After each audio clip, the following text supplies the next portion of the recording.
All welcome to my vlogs. ఈరోజు మనం chapati and egg bhurji ఎలా చేయాలో చూద్దాము. ఇది చాలా సింపుల్గా అయిపోతుంది. ఆఫీస్కి టైం అయిపోయినప్పుడు అలాంటప్పుడు బ్రేక్ఫాస్ట్ స్కిప్ చేస్తాం కదా, అంటే టైం లేదు చేసుకోవడానికి అని. సో ఇది జస్ట్ 15 మినిట్స్లో అయిపోతుంది. మనం ఎక్కువ హడావిడి పడాల్సిన అవసరం లేదు అండ్ మనము బ్రేక్ఫాస్ట్ స్కిప్ చేయాల్సిన అవసరం కూడా లేదు. దీనికోసం నేను చపాతీ పిండి అయితే నైటే కలిపి పెట్టేసుకుంటాను. రేపు మార్నింగ్ బ్రేక్ఫాస్ట్కి నైట్ కలిపేసి ఫ్రిడ్జ్లో పెట్టేస్తాను, సో దట్ మనకు హడావిడి అవ్వకుండా ఉంటుందని. సో ఎగ్ బుర్జీ కోసం మనము ఆనియన్స్ కట్ చేసుకుందాము. ఆనియన్స్ ఒక 2 ఆనియన్స్ సరిపోతాయండి 3 ఎగ్స్కి. ఆనియన్స్ ఒక 1 చిల్లీ అండ్ కరివేపాకు పక్కన పెట్టుకుందాము. సో ఇప్పుడు కర్రీ కోసం కొంచెం ఆయిల్ యాడ్ చేసుకొని అందులో ఆవాలు, ఎండుమిరపకాయలు, పసుపు యాడ్ చేసుకుందాము. ఆయిల్ వేడే అది కొంచెం కలుపుకున్నాక అందులోనే ఉల్లిపాయలు, పచ్చిమిరపకాయ కట్ చేసుకున్నాం కదా, ఒక పచ్చిమిరపకాయ, ఒకవేళ చిన్నపిల్లలు ఉంటే పచ్చిమిర్చి స్కిప్ చేయొచ్చు. అండ్ కొంచెం కరివేపాకు వేసాను.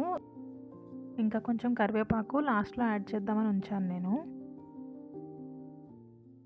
కరివేపాకు లాస్ట్లో యాడ్ చేసుకుంటే ఫ్లేవర్ బాగుంటుంది, అందుకని నేను కొంచెం పక్కన పెట్టానండి.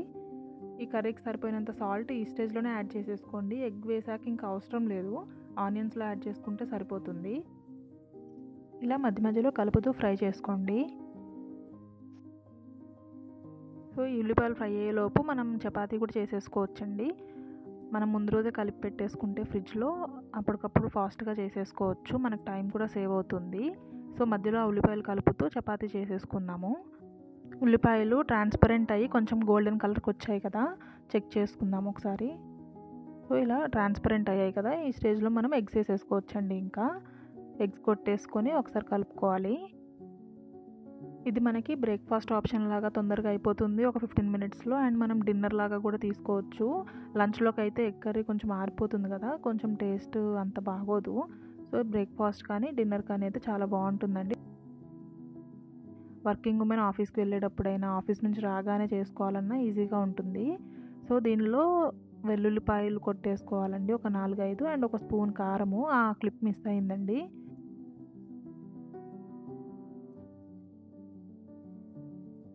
లాస్ట్లో కరివేపాకు పక్కన పెట్టుకున్నాం కదా, అది కూడా వేసుకొని 2 మినిట్స్ ఫ్రై చేసుకొని స్టవ్ ఆఫ్ చేసుకుంటే అయిపోతుంది. సో అలా పొడి పొడిలాడేలాగా కొంచెం మీడియం ఫ్లేమ్లో ఫ్రై చేసేసుకోవాలండి ఎగ్. ఇప్పుడు చపాతీ కూడా మనము హై ఫ్లేమ్లో పెట్టేసుకొని కాల్ చేసుకోవచ్చు.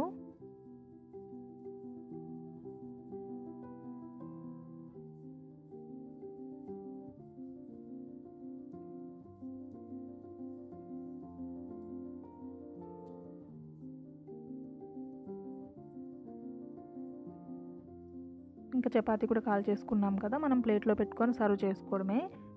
ఇది రైస్లోకైనా, చపాతీలోకైనా, జొన్న రొట్టెలోకైనా, ఎందులోకైనా బాగుంటుంది అండ్ ఈజీగా కూడా అయిపోతుంది కదా. సో మనం ఎప్పుడైనా ఫాస్ట్గా ఏమైనా రెసిపీ చేయాలన్నప్పుడు ఇది ట్రై చేయొచ్చు. Thank you.